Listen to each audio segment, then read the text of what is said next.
You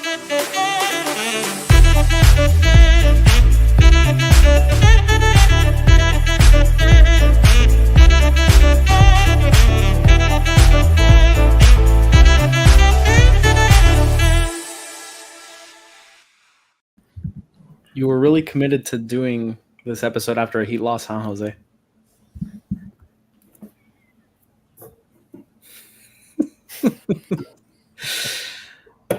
Perfect. Great. For those of you listening on Spotify or any other audio medium, Jose just held up 2 beers to the screen because he's had a long day, a long evening. He said he may shotgun one very soon, so stay tuned. Yeah, shotgun. Wow. That would also go really well for the audio audience.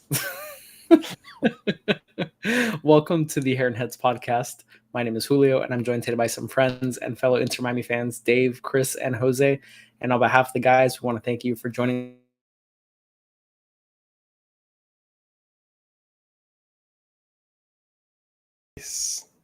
Been that kind of day, you know what I'm saying? Been that kind of day.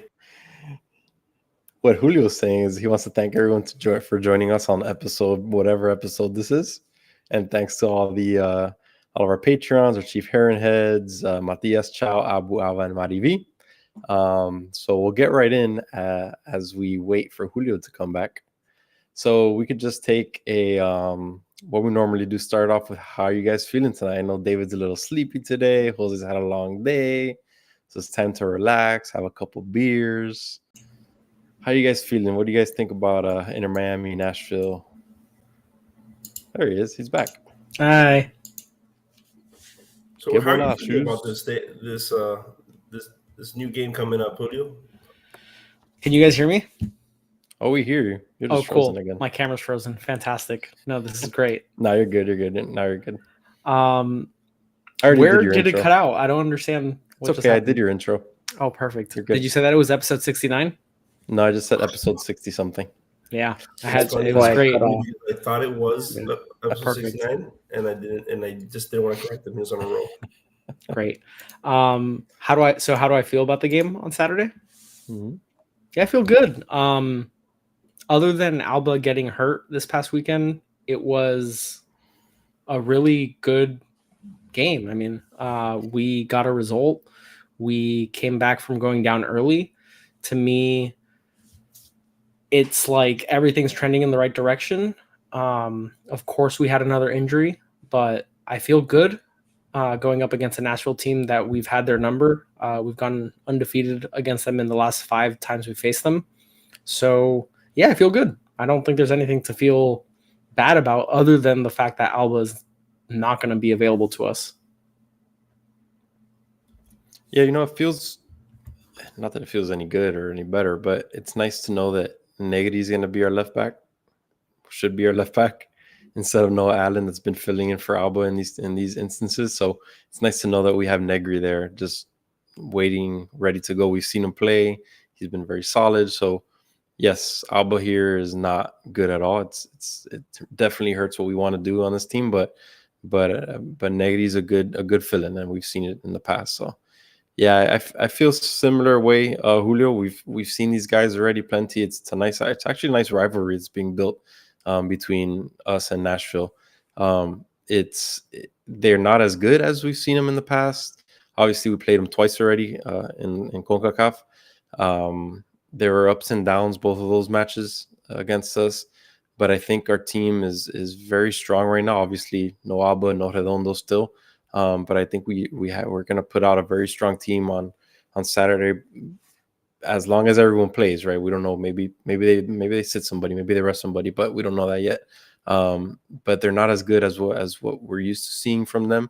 This may be the worst season I think I was reading that they've had since 2020. I think it was that they started off very, very poorly. They have had rough. What am I trying to say? A rough go with injuries. Yeah, no, not even injuries. That's the second point I was going to make. Schedule congestion. But the schedule congestion, not even the congestion. They've been playing some difficult teams. LAFC, Philadelphia, even Charlotte. That's not as great, but they've had a nice season. They've been playing against some tough opponents, so their schedule hasn't been very, very nice to them. And then, like you said, the injury bug has been very, very bad to them. We'll speak a little bit about it in a little bit, but they're still missing some key players that would normally be very, very good and starters for them.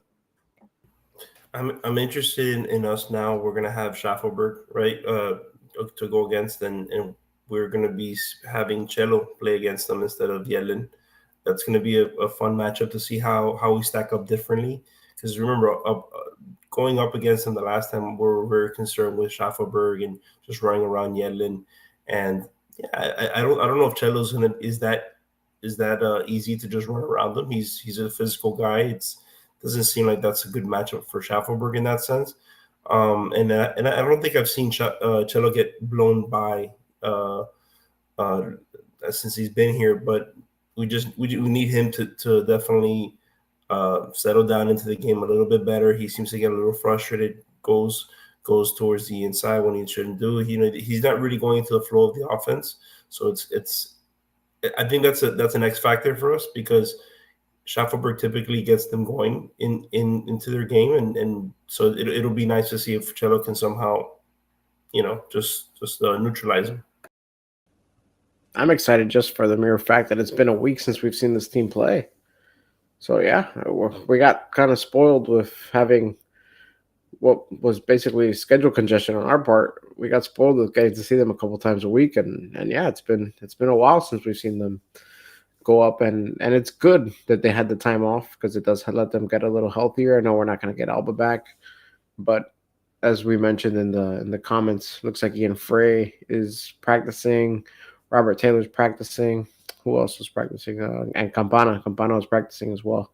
So time off. It hurts us as fans that we want to see the club, but players could use the time off. So that's good. And also all of our veterans get some valuable days off as well. So yeah, I'm excited to see the club because it's been a while. Yeah, it should. I mean, it's weird saying that we should expect like a good outing by Miami against a Nashville team that traditionally you think of as like defensively solid, gonna make you grind it out, but they've been pretty poor defensively this year, and they've only played, I think, 2 away games in the MLS this season so far, and they or 3, maybe. Go ahead, Jose. You want to make a point? I made a mistake. He didn't play Yedlin the last time. He actually played against Gressel on the left as he's a right wing back. And did you guys know he had 2 goals last time we played him? Schaffelberg? Yeah. So that's against us. That's not in CONCACAF. In MLS probably. Because in CONCACAF we beat them 3-0 or 3-1. It was it was 2-2. We played them. It was 2-2 in. That was the game in Nashville that we tied at the very end. That we were live, and then you and Chris missed the end. Yeah. Yes, that's correct. That was great. Let me tell you. It was. That's correct. Yeah. What a result for Miami. March 7th. Yeah. Yeah. March 7th, a day that will go in infamy. That's right. Yeah, so anyways, my point was away from home, Nashville, I think they've only scored 1, but they've allowed 6 goals across 2 matches. So in theory, on paper, Miami should have like they should have an easy time against Nashville. They're not playing at their best. I think Zimmerman's out, if I'm not mistaken. They have Surge now. They have Mukhtar. And both of them, I saw a stat that Mukhtar's goal involvement per 90 is actually the highest it's been like per year right now. So yeah, like they still have playmakers. They still have the ability to make this game difficult. But based on the season as a whole, I'm excited because I think Miami's going to ball out, and I think they're going to give it to Nashville again. When we beat them 3-1, they didn't have Zimmerman, whereas the first time we played them and we tied, they did have Zimmerman. So something to note. Yeah. Their goals they're allowing a lot of goals, and Zimmerman is the main reason, in my opinion. They have McNaughton that's decent, but they're still, even the last match I watched again, the match against Philadelphia, They didn't play this weekend. They played 2 weekends ago. They actually had a bye week, which is another thing I was going to mention later. But against Philadelphia, they played a 3-5-2, which we've seen Miami play. We've seen Tata roll out with. But it was interesting that they played that. I guess they're trying to just fill in some holes in the back, and they're really trusting and feeding the ball to their top two, to Mukhtar and Jesus, what's the striker's name again? Surge. So they're really from that, just watching that match, they're really trying to force it into Surge, especially through multiple avenues, crosses, corners. He actually scored a goal on the corner. But yeah, it's that Zimmerman missing piece that I think is going to allow us to really take advantage of the defense that they're rolling out. We shouldn't have a problem. We really shouldn't have a problem with their defense. Now, if we can control their attack, that's a different story. But on the defensive side, we really shouldn't have a problem with what they're rolling out right now, especially if they roll out something like that 3-5-2 again. It's not something that they normally do, but they did do it against Philadelphia, which was interesting. You mentioned Mukhtar among the top players. Are you still considering him a top player right now? Because I don't know if you know this. Definitely. 6.5, 6.7. Every time we play him, he's on the 6.7 SOFA score rating. Guy doesn't do good against us. He sees pink, he gets scared. I don't know what to tell you. Well, that's because we put him in the doghouse, so makes sense. 6.6 total for a superstar. I don't know what to tell you. It sucks. Now, I still consider him one of the best in the league. I mean, you can't deny it. You can't deny it. When he's on the pitch, the ball obviously gravitates towards him, and he makes some nice plays happen. And he's fast, man. The speed that he brings, which is something that our defense has struggled in the past. That speed that he brings, along with Schaffelberg on the left-hand side, it's serious. So it's not something. Yeah, we put him in his doghouse, in the Mukhtar doghouse, but you can't just put him aside. I think he still has to be a focal point to stop on their attack. I think at this point we should just focus on Schaffelberg. That guy's second fiddle. He doesn't even contribute to them anymore. I wish my intro didn't get cut off because I was going to talk about how tonight was going to be Jose talking about Schaffelberg for the 5th time since Messi has joined. I love that guy. I would love him if we can get him. Just trade Robert Taylor for him, please. Straight up. What's the over-under on Jose talking about Schaffelberg's golden locks? Oh, I'm taking the over, whatever it is. Have yet to mention. But he does have golden locks. One. So to answer your question, Jose, as far as do I consider Mukhtar a top player? I think right now he's not at the level that he was in when he was in his good run of form, like last year for large stretches. Like we were talking about him alongside Lucho as like the two most dangerous players in the league.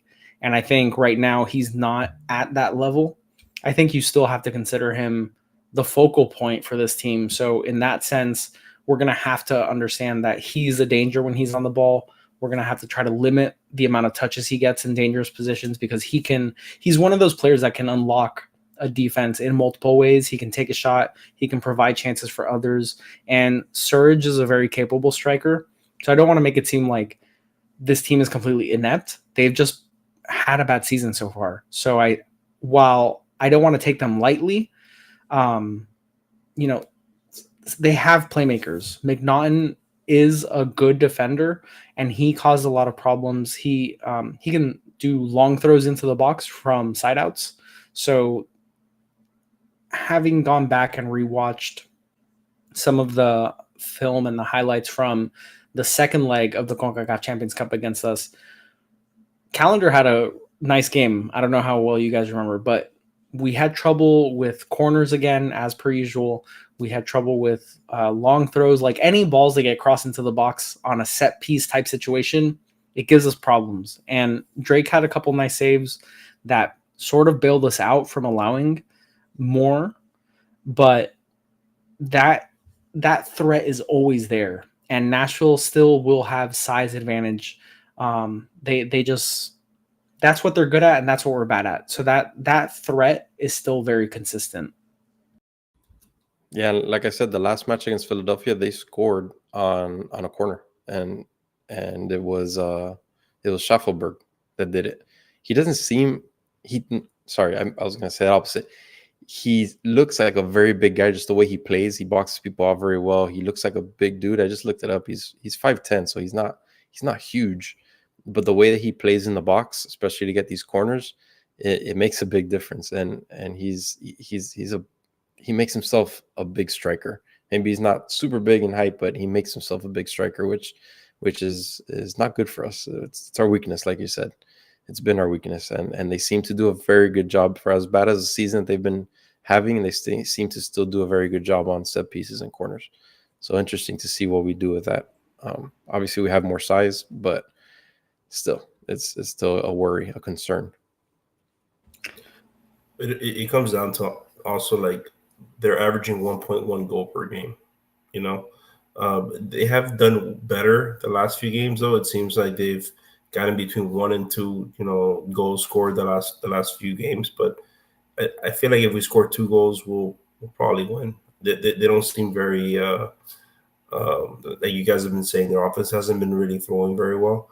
If we're able to hold them to just 1 goal, we shouldn't have an issue with these guys. Also, they like we said, they were playing with a lot of injuries in the beginning. So maybe if you look at their goal average, it's not quite there. I think with Mukhtar back, one of them had a red card. One of them had a red card where they had 0 goals. So yeah. So I think they're starting to look a little better. They did look decent against Philadelphia, which is a very good team. We know that they're a very good team. They lost 2-1, but they look pretty good. They held Philadelphia back quite a bit.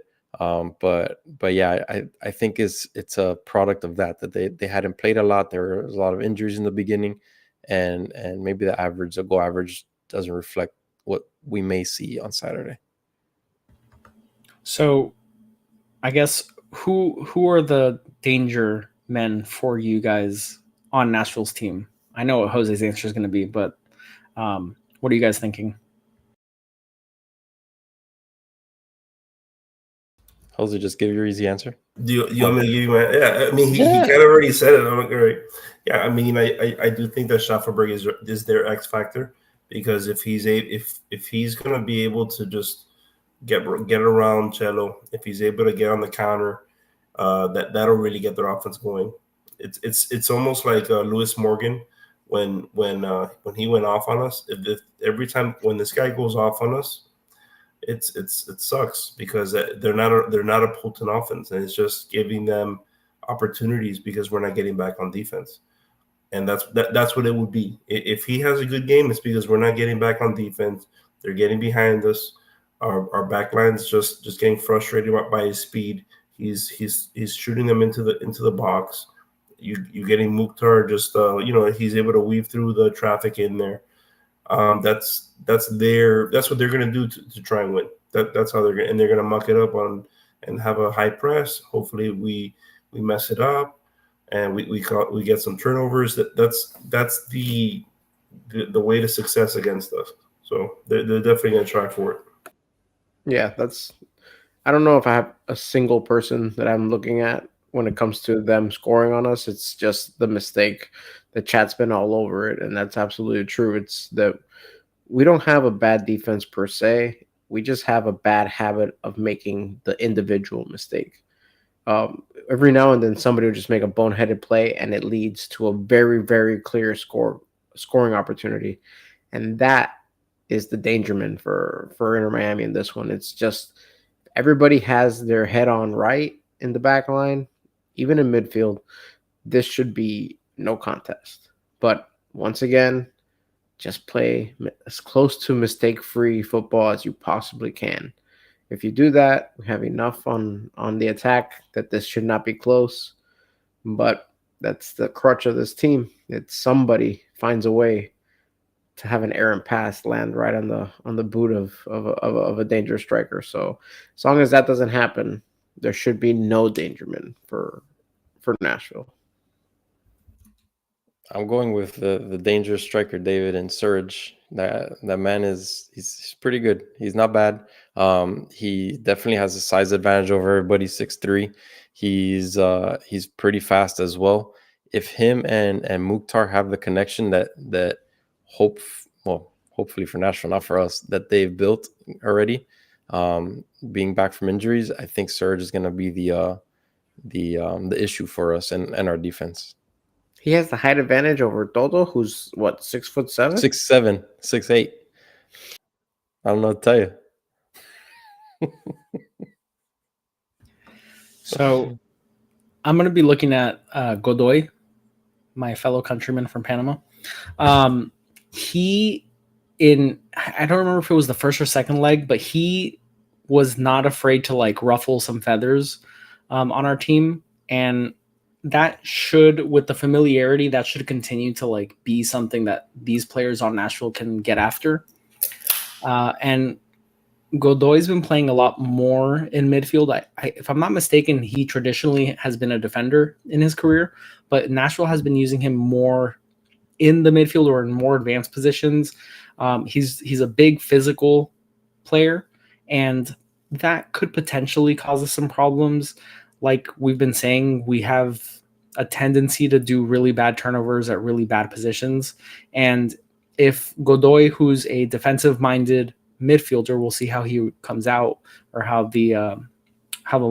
where he's positioned in the field. He could potentially cause us some problems, whether it's he intercepts a pass or he just forces one of our players to make a stupid mistake that leads to a quick break on the other side. It's kind of my old habit of saying that the midfield is what I'm looking out for, but Godoy specifically, who showed that he wasn't afraid of kind of the superstars on Inter Miami, he's who I'm sort of looking out for because he could cause us some problems, and he also doesn't mind trying to play balls into the box, or even as we saw earlier this season, he had like a crazy bicycle kick. So he's not afraid to sort of just take a chance on some things. And sometimes that's all you need when you're trying to muck it up, like Jose was saying, for a ball just to end up at someone else's feet or somehow wind up in the back of the net. And that'll be the last thing that Inter Miami needs.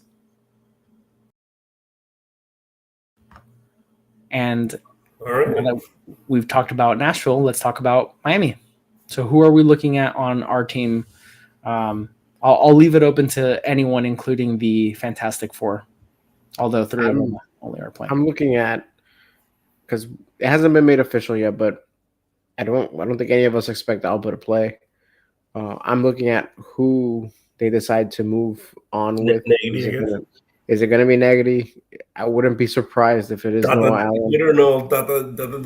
Who knows if he makes some crazy formation that they don't even have a true wingback. So who knows what we're going to see out there. That's what my interest is, just to see if they even show an opening lineup. Like last match, they didn't even bother showing an opening lineup. They just had the roster. So that's what I'm mostly anticipating, is to see what they do with Alba out. I would assume you do 4 at the back just because you have limited bodies in the defense, so you don't want to just have everybody out there at the same time. But with Tata, you never know. And I see that people had already asked, how much time are we giving Tata? How much did this win buy him? But I don't know. If he starts Noah Allen, nothing. That'll be a big issue.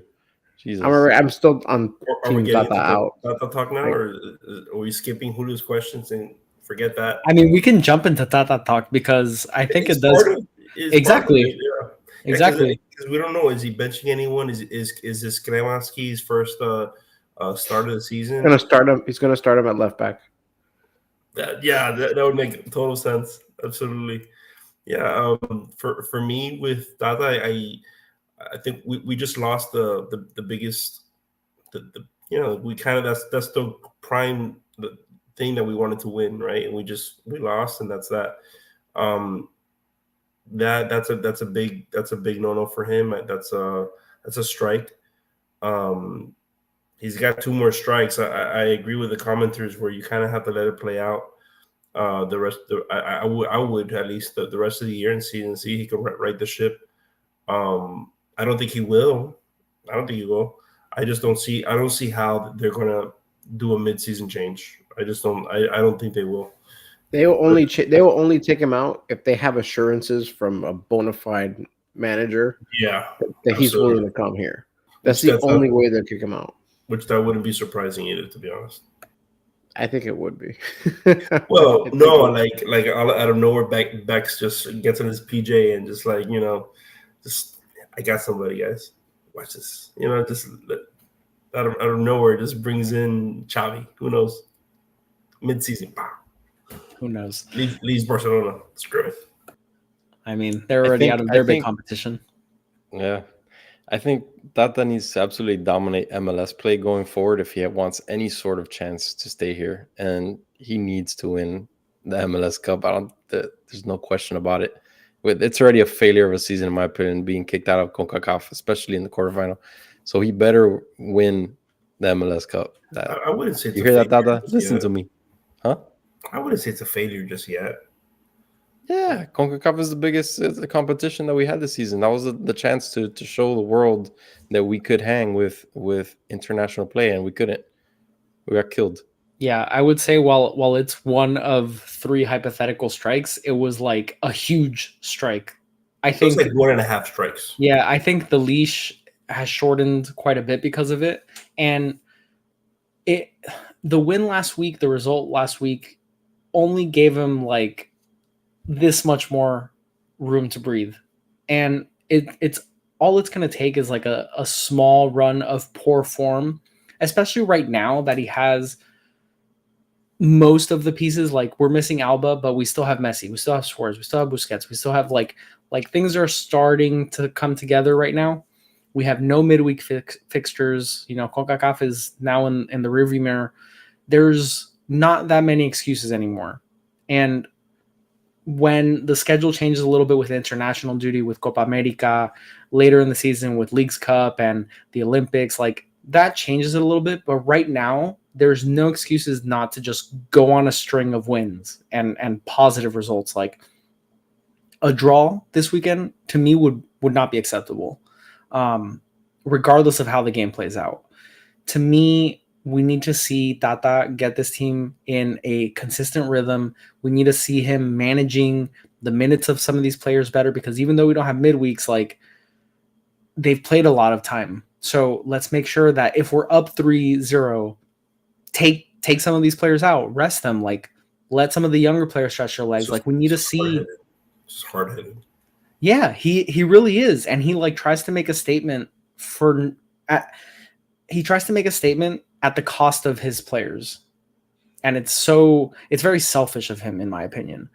So to me, it didn't buy him so much time, in that this is still the proving ground. And if he's not able to like maximize things right now, then I think the leash is still extremely short. Maybe I'm wrong, but how many places has he left in a better state, or like in a way where I don't know. I feel like he did very well in Atlanta, right? But I don't think he didn't do very well in Barcelona, right? And then Barcelona took off the moment that he left. He couldn't win with some of the most premier talents in the world. The second that he left, they were able to really, really make some noise.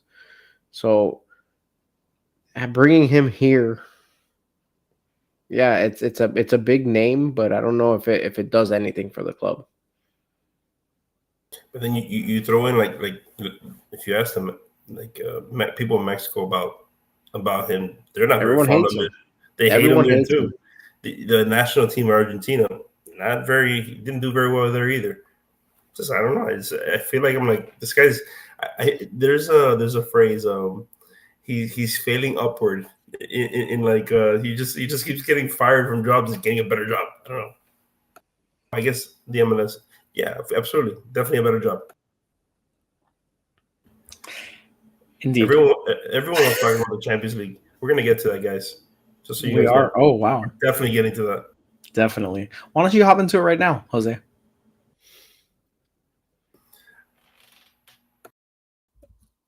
Fantastic. Fantastic. So let's finish talking about Nashville and Inter Miami, and then maybe we can touch on the Champions League matches that took place over the last 2 days.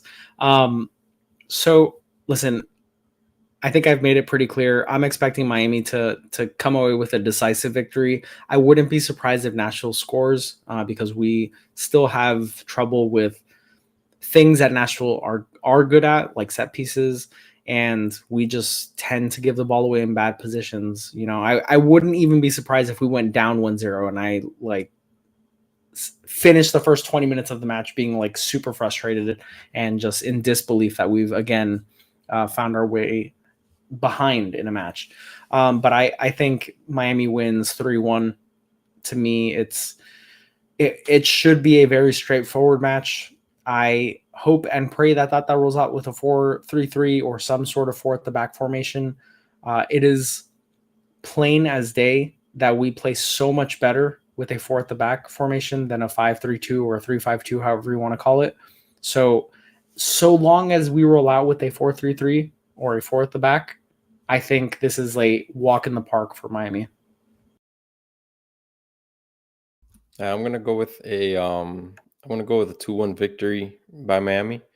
I think their defense is not good. Nashville defense is not good. I think we'll definitely take advantage of that. I want to see Gomez start at left wing on Saturday.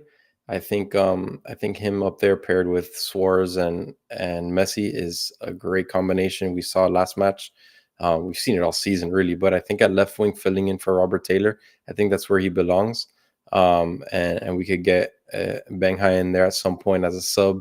He brings that energy, like we spoke about. But yeah, I think a 2-1 win is probable. They're gonna get a goal. Nashville's gonna get a goal.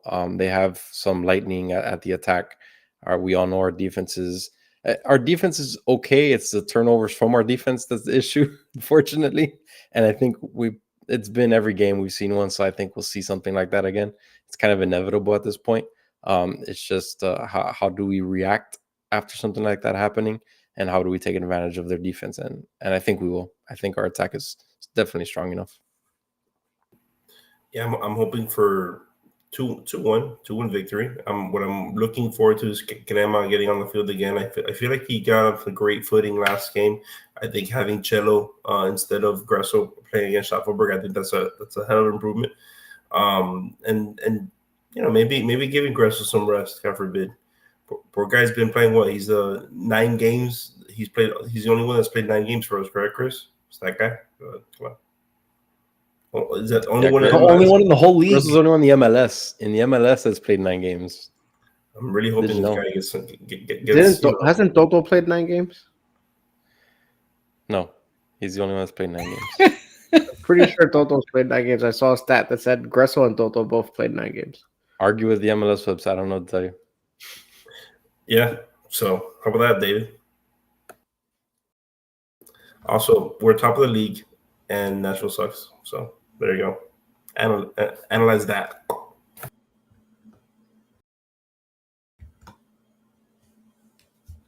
Hey, I thought he wasn't going to show up today. Dave Stradamus wasn't going to show up, but the hat was nearby, so I guess he did. I want to say 5-1. This shouldn't be a close match, but I have no faith in Tata. I have no faith that he's going to come out in the 4-3-3. I believe he's going to go with the 3 in the back or 5 in the back, however you want to look at it. And we're going to struggle because of his lack of tactics. And I think it'll be a 2-1 game. Like Jose said, we'll still come out with the victory here, but it's not going to be as easy as it should be because we're going to make the mistake and we're not going to have the right pieces in attack to really make up ground for that mistake and put the onus on them. So we're going to squeak by. It's going to be unfortunate that this team doesn't reach the heights that it should because of the manager holding them back, but we have the players, we have Messi, and we should be able to prevail. Well, I like it. Everyone in favor of a Miami victory.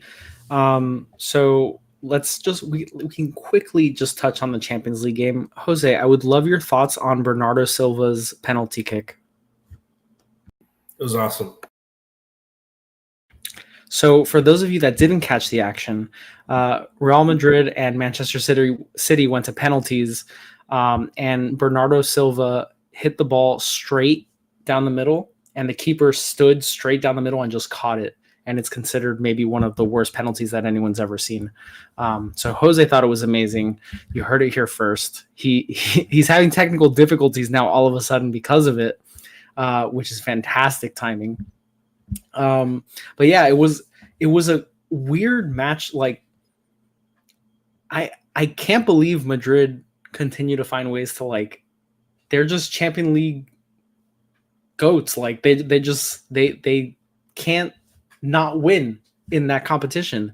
And City dominated them. They had like 16, 17 corner kicks to Madrid's 1. They had 64% possession. It was just total domination, other than the one goal that Madrid scored early in the match. And then they were just holding on to their butts for the rest of the match. Unbelievable. Madrid couldn't hold onto the ball for anything. They couldn't hold possession at all. Like, they would get it 2 seconds later, boop. Can I tell you? Would have it back. Insane. I had like PTSD shades of Miami versus Monterrey. And I was like, they can't even pass like 3 times without turning the ball over. And I was just like, I'll tell you, back tears. I just saw the possession stats. Man City had 67 possession. That's crazy. And the shots, like, it was nonstop. It was nonstop. It's unbelievable. 9 saves for Real Madrid. How did Man City tie it up? Can anyone remind me? It was the De Bruyne. Once they brought Doku on, Doku cut in from the left, very Schaffelberg-esque, if you ask me. And he set up KDB. KDB just like paused momentarily and just hit it straight over the defender who was sliding in for the block. Yeah. 76 minute. Yeah, it was late. And honestly, City had a bunch of chances, but Madrid just held on and prevailed. It was unreal. The other match was much less exciting. It was Munich versus Arsenal, and Munich won 1-0 on a Kimmich header. And in the fixtures yesterday, PSG beat Barcelona in a really fun match, and Dortmund beat Atletico Madrid, in also another fun match. The matches today were a little less heavy on the scoring, but still, the Madrid match at least was pretty interesting to me. So now Dortmund play PSG and Real Madrid play against Bayern, which, if I'm not mistaken, it's the most played fixture in the Champions League competition ever, is Bayern versus Real Madrid. Did you know, Jose? I mean, you should have said that, though. My bad. So yeah, Chris, any closing statements? Actually, I have one. Did you know Inter Miami, it has the most goals in the MLS at 19? Is it? And did you know that? No, well, and it could be that, and did you know that Miami has the most assists by a large margin in the MLS? That I believe, yeah. We're not selfish. Given that we have like 3 of the top 5 assist leaders, if I'm not mistaken. I saw that. Yeah, I think Gressel, Messi, and Gomez. Mm-hmm. Yep. Or the Suarez, but yeah. No, Suarez is tied scorer with like four or 5 people for the top goal scorer. Yeah. And Messi's tied for second. Mm-hmm. Yeah. So again, it goes back. We're a very potent offense coming up against a team that is pretty bad, not just so far in the MLS this season, but specifically in their away matches, few as they may be. So hopefully we'll see some fireworks from Inter Miami.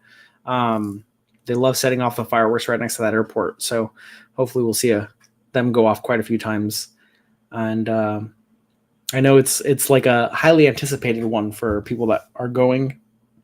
The matches against Nashville are always fun. We do assist the opposing team. That's why we get so many assists. But yeah, guys, the match on Saturday. Does anyone have it up? Is it at 7:30? Yep, 7:30. Yeah, 7:30 Eastern Time kickoff from Chase Stadium in Fort Lauderdale. And we will be doing our live post-game reaction. So for those of you that are enjoying the content, please come back and hang out with us. We'll talk through all the action. I'm sure there will be that talk regardless of the result. So join us for that. And if you guys are still here, please hit the like and subscribe buttons. Follow us on socials at the Heron Heads on Twitter, Instagram, TikTok, wherever you guys like getting your information. There's a link for the merch in the description wherever you're listening. Jose's pointing because he wants to say something. We told the fans that we're going to have Discord up tonight. Oh, cool. So Jose's going to get the link right now and put it in the chat. And so just sit tight. And Jose's pulling that up. He has no idea how to share the server link. So I guess I'll have to do it. Dave's showing something. I had to literally search Discord. Per MLS website, Tomas Aviles has 9 appearances. 8 starts, but 9 appearances. If you look at the Discord, it's literally the stat that I saw was starts, I think. On the Discord, it's literally just me saying, Messi broken? ? Dave says yes. Game day, baby. Oh yeah, Discord, baby. Literally all that we have, and it's just me being annoying, just like nobody responds to me. It's great content. This is why the Discord has not been live, because it's just been Jose in there yapping to no one. All right, well, I just put it in the chat, the link for the Discord, and I'm also adding it to the description on YouTube. So if you guys are interested in joining our Discord, it may just be you and Jose chatting, but for now, that's what you get. And thank you guys for tuning into the Heron Heads podcast, your first stop for all things Inter Miami. And we'll see you guys on Saturday after Inter Miami get another W against Nashville. But for now, guys, have a good night, and we'll see you.